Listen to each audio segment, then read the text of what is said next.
Сәлеметсіздер ме, құрметті әріптестер? Мен қазір сіздерге Google форма арқылы оқушылардан қалай тест алуға болатынын көрсетемін. Мінекей мынау сервисі көрдіңіз бе, жазу. Бұл жерде Google сервис өнімдері туралы айтып тұр. Енді осы жерден мынау аккаунт арқылы бассақ та болады, немесе мынау дайын тұрған Google диск арқылы Google форманы табуға болады. Мінекей мен үстін шерттім.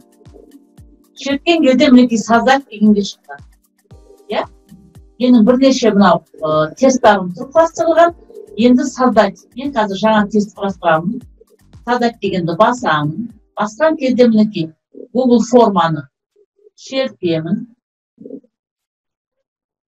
Мынадай парақша ашылды. Новая форма. Осы жерге атын жазамын. 8-ші сынып оқушыларына тест дайындадым.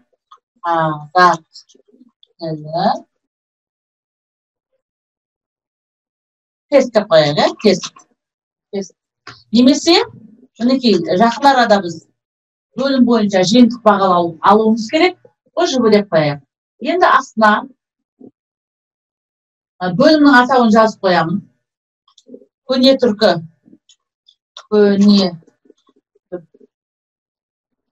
түркі жазбалары және қазақ жазуы нақша қалайында бөлімі бойынша деп жазып қояйын. Жазуы бөлімі бойынша.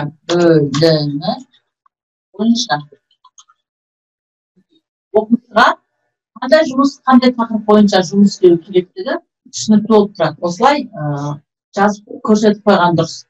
Келесі вопрос без заголовка деп тұр.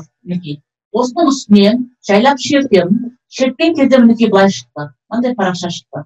Бұл жерге оқушының аты жөні деп жаздым. Один списканы былай басып, текст строка дегенді қосамыз. Сонда мінекей аты жөнін жазатын жолдар пайда болды. Енді обязательный вопрос дегенді басамыз. Обязательный вопрос бұл не үшін керек? Обязательный вопрос ол оқушының аты жөнін жазуға міндеттейді. Яғни біз осыны қосып қоямыз. Егер оқушы аты жөнін жазбаса, ол ары қарай тестқа өте алмайды. Сондықтан мінекей мына шамды қосып қояйық. Келесі ары қарай қосымша мінекей қосу батырмасын басамыз. Басқан кезде тағы мынандай парақша ашылды. Бұған біз енді сыныбын жазайық. Сыныбын. Қалған мен 8-ші Е, 8-ші Г, 8-ші Ғ сыныптарына қазақ тілін беремін. Үшеуіне бірдей дайындағым келіп отыр. Мінекей 8Г, 8Ғ, 8Е. Мінекей 3 сыныпқа дайындадым. Енді мына жерден бұғанда мен обязательный вопрос, міндетті түрде жауап жазыңыз деген белгіні қостым. Келесі, енді осыны дайындап болғаннан кейін, мен мына жерден настройканы өтемін. Настройкада, общий деген жерде мен белгілеймін мынау. Требуется вход в аккаунт дегенді. Отправлять форму не более одного раза. Айтпақшы әріптестер, оқушылардың барлығында аккаунт болу керек. Өздерінің аккаунттары құрылы болса, олар оңай, тез арада тестті жасауға қатыса алады. Сондықтан алдын ала сыныптарыңызға аккаунт құрғыздырып қойыңыздар. Келесі, сохранитті басамын. Бастым. Ары қарай тағы да настройкаға кіріп, енді презентацияға тиіспей қояйын, мен ол туралы келесі жұмысында көрсетемін. Бізге керекті қазір тест, сондықтан тестті реттейміз. Тестті реттеу үшін мінекей тестті бастым батырмасын. Мына тестті мінекей қосамын, қосылды. Қосылған кезде автоматты түрде мыналардың бәрі қосылды. Показать оценку бағасын көрсетіңіз дейді. Бірден форманы жібергеннен кейін видно пользователю мынау оқушыларға көрініп тұрады.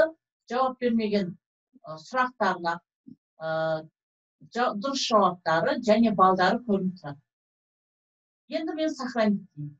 Осы қалпы қалдырамын, сохранить бастым. Тестқа қажетті беттерді біз реттеп алдық. Енді ары қарай қосу батырмасын тағы да басамын. Басып, мінекей вопрос дегенге келдік. Енді мен бұған алдын ала дайындап қойған сұрақтарды қоямын.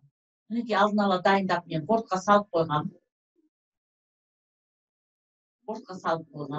Бірінші тақырыбын бөлек аламыз. Мінекей көшірдім. Көшіріп, мына жерге қойдым. Енді жауаптарын, мінекей А, Б, С-ді жауаптарын дайындаған болатынмын. Бұларды бір жақсы жері бірден алуға болады. Көшіреміз.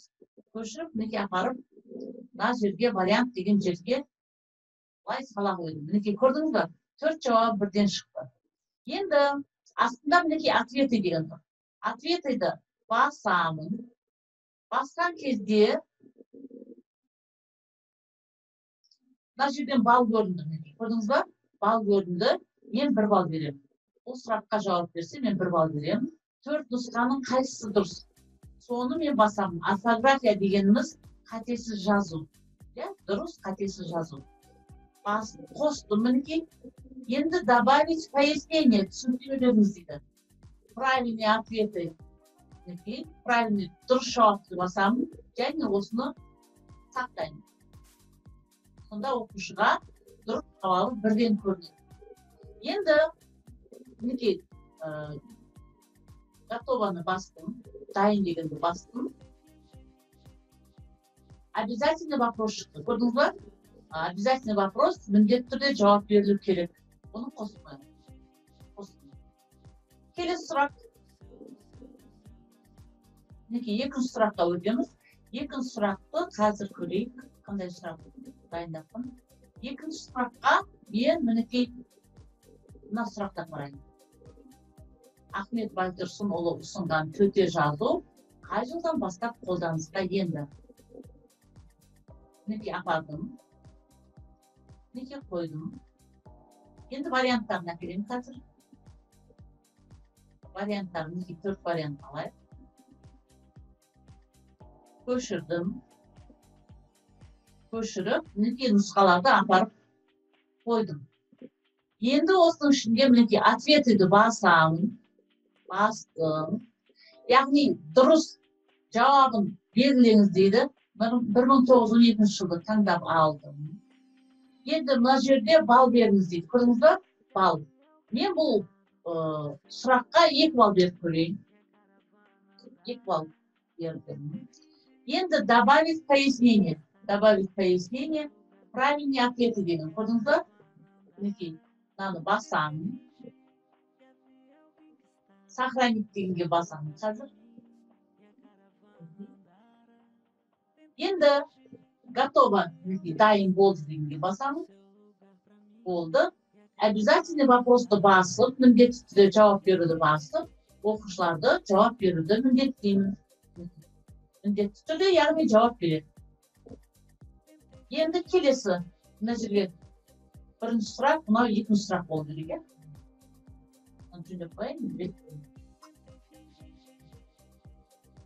Келесі, тағы да қосу батырмасын басамын. Бастым. Мінекей тағы да бет ашылды. Енді мен бұл жерге мынадай сұрақ апарайын. Бірнеше дұрыс жауабы бар сұрақ келеді. Сұрақты апардым.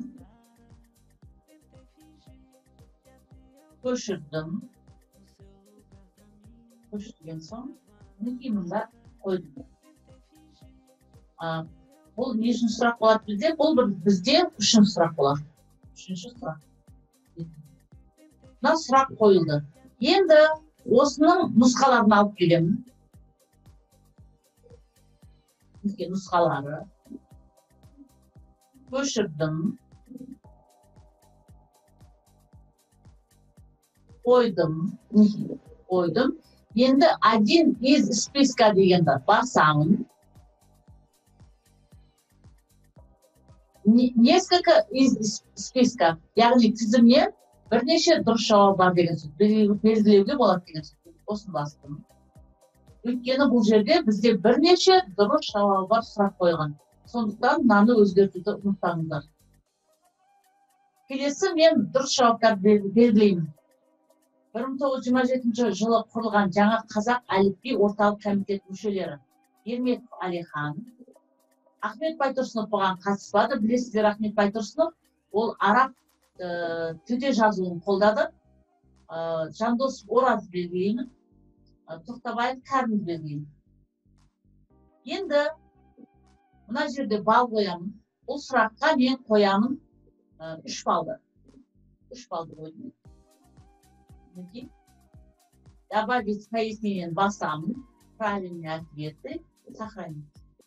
Мінекей 3 балды бірнеше дұрыс жауап бар сұрақ жауаптармен дайын болды. Енді дайын болды дегенді басамын, готово.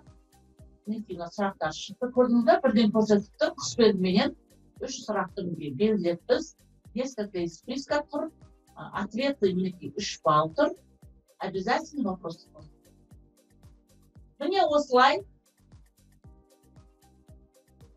тест жұмысының жалпы балы көрейік. Жалпы балы мінекей 6 балл. 6 балл көрдіңіздер. Енді мен бұны дайын болған. Біз енді әрине 6 балдық жұмыс емес.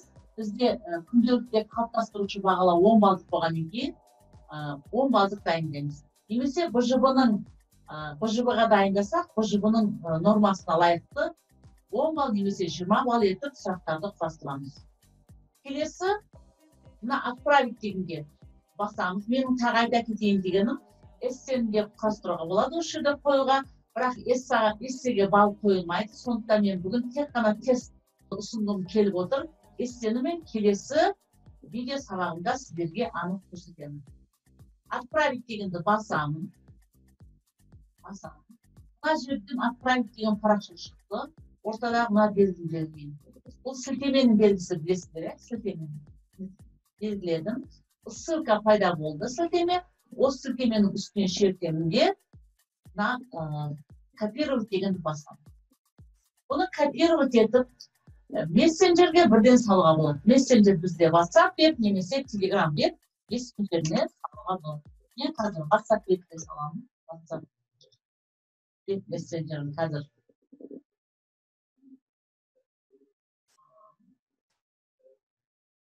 WhatsApp бет шығарып алайын.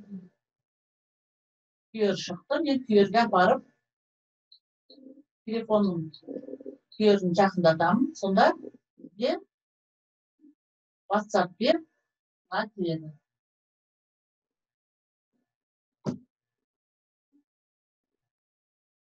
Мен бұл жерде менің тілім дегенді таңдаймын.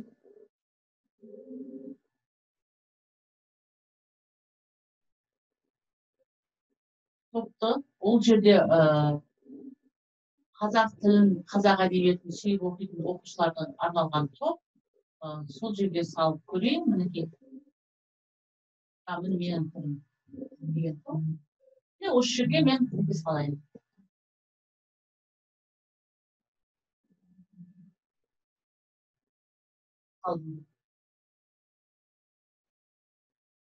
Салдым.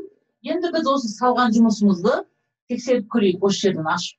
Мінекей үстінен шертіп қалғанда балаға қалай барады? Бала телефонда, немесе жұмыс үстелінде отырып, компьютердің жұмыс үстелінде отырып, осыны қолдана алады. Мінекей, ашылды, көрдіңіздер ме? Ашылды, баланың алдына тура осылай барады. Бала осыны телефонда немесе компьютер ноутбуктың жұмыс үстелінде отырып, осылай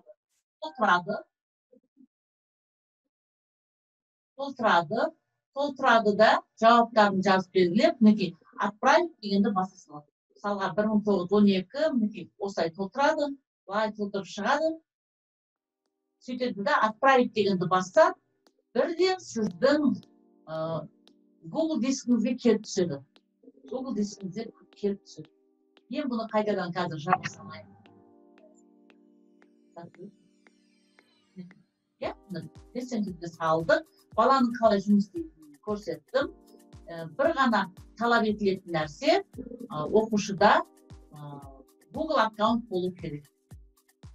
Енді мен оны WhatsApp'ты жабамын. WhatsApp'ты жабамында жаңағы өзімнің Google формаға бармын. Отправить еттік, енді ары қарай қандай жұмыс істейміз. Ары қарай мінекей жоғары жағында вопросы, ответы деген. Мінекей ответті бассаңыз, әзірге ешқандай жауап жоқ. Сондықтан мен бұл бетті жауып, мен сіздерді алып барамын. Мынау Google форма жасайтын бетке парақшама алып келдім. Осы жерде бұрынғы істелген жұмыстар бар. Мен солардың сізге біреуін көрсетейін. Мінекей мына біреуін ашып көрейік. Мінекей мына жұмыстар тұр. Енді қараңыз, мынау 10 балдық жұмыс, всего 10 балдық дейді. 10 балдық жұмыс. Бұл 31 бала 8-ші Г, Е сыныбынан қатысқан. Енді олардың жауаптарын көру үшін мен мына ответы дегенге барамын. Ответы дегенге барамын. Ответы дегенге барып, мінекей жұмыстары. Көрдіңіз ба? Баланың статистикасы мониторинг ретінде көрсетілген. Міне, қанша бала 2 балл жиған, қанша бала 7 балл, қанша бала 8, қанша бала 9, қанша бала 10 балл жиған. Көрдіңіздер, мінекей. 10 балды 19 бала жиған. 9 балды 1 бала жиған. 8 балды 5 бала жиған. 7-де 5 бала, ал 2 балды 1 бала жиған. Балалар негізі жақсы көрсеткіш көрсеткен. Енді ары қарай көрейік, ары қарай міне оқушының аты жөні. 31 бала аты жөндермен шығып. Негізі қатысқан тестқа 33 бала болатын. Мен қазір сіздерге айтам, неге 31 баланың жауабы тұрғанын. Ары қарай көрейік. Мінекей, оқушының сыныбы. Жаңа сіздерге көрсеттім мен 8Г, 8Ғ, 8Е сыныптарына арнадым. Мінекей, балалардың жауаптары келді, көрдіңіздер ме? Мінекей. 8-ші Е сыныбы 41-де 9 көрсеткен. 8-ші Г сыныбы 32-де 3, 8-ші Ғ сыныбы 28-де 25-де 8% көрсетті. Sonra осылай мониторингі бірден Google формада өзі жасалып, автоматты түрде өзі жасалып көрсетіп тұрады. Мінекей, орфография сөзіне қанша бала дұрыс жауап берген, келесі сұрақтарда қаншасы дұрыс, қаншасы бұрыс жауап екені көрініп тұрады. Енді мына бір қызыл жанып тұрған белгіні көрсетейін. Әдетте біз тест берген кезде былай тұрады, осылай тұрады. Тесті беріп болғаннан кейін сіз балаларға ескертесіз, 10 минуттан кейін жауаптары кешіксе, мен қабылдамаймын деп ескертіп қоясыз да, өзіңіз мінекей. Мына тесттардың келіп жатқанын байқап отырасыз. 31 жауап келді. Мысалға менде 33 бала қатысты. 31 жауап келді 10 минутта. Одан кейін мен мынаны алдым да жауап қойдым. Өйткені тест деңгейі 10 минуттық уақытқа арналған болады. Міне осылай жауап қойсаңыздар болады. Көрдіңіз бе? Ответы не понимается. Мінекей 31 баланың жауабы берілген уақытта келді. Енді мына бір жасыл түсті тұрып, үстіне жақындассаңыз, посмотреть ответы в таблицах деген көрінеді. Бастық. Мінекей, мына бетті ашқан кезде көрдіңіз бе, таблицаға бәрі салынған.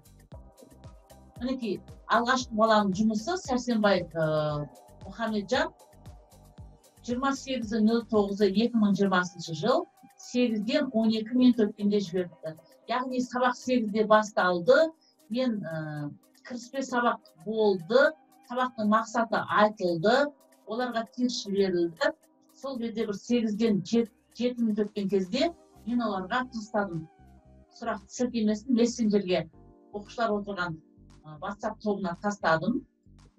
Сол кезде балалар мінекей жауап беріп, 8-ден 17 минут өткен кезде мен жауып тастадым Google форманы, уақыт болды деп ескертіп.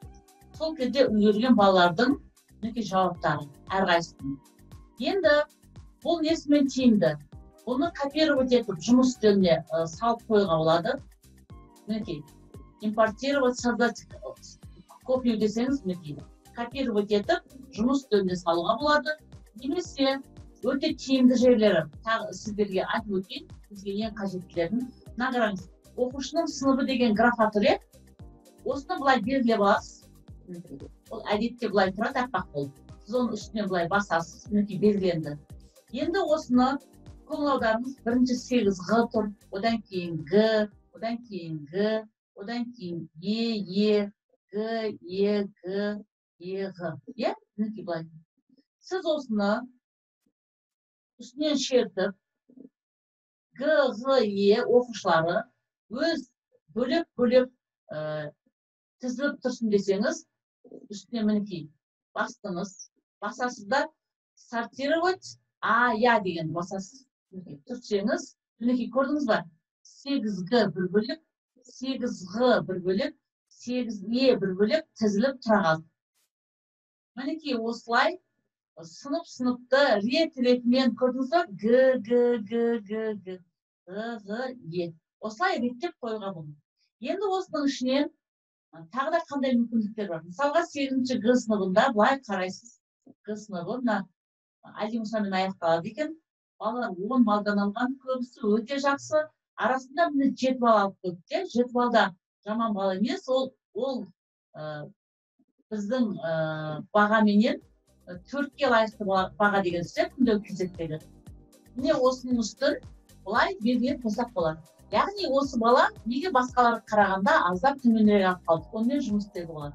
Немесе келесі Ғ сыныбын алып көрейік. Ғ сыныбында мына бір бала 2 бал алып қалыпты. 2 бала әрине өте нашар, онымен жұмыс істеу керек. Оны біз Zoom-ға шақырып, жеке Telegram-ға шақырып жұмыс істеуге болады, онлайн немесе асинхронды түрде.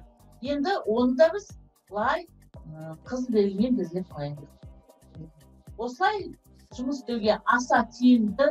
Google форма мұғалімнің жұмысын жеңілдетеді. Оны үйрену қиын емес. Бір рет үйреніп алсаңыз, сабақта жиі қолданып отырасыз. Кері байланыс ретінде де, бағалау ретінде де, тест ретінде де, БЖБ ретінде де өте пайдалы. Және эссе жазуға да ыңғайлы. Келесі сабақтармен эссені қалай тапсыруды, немесе видео сабақтарменен суреттерді жүктеуді сіздерге көрсетеміз. Бүгін зер салып тыңдағандарыңызға рахмет. Сау болыңыздар.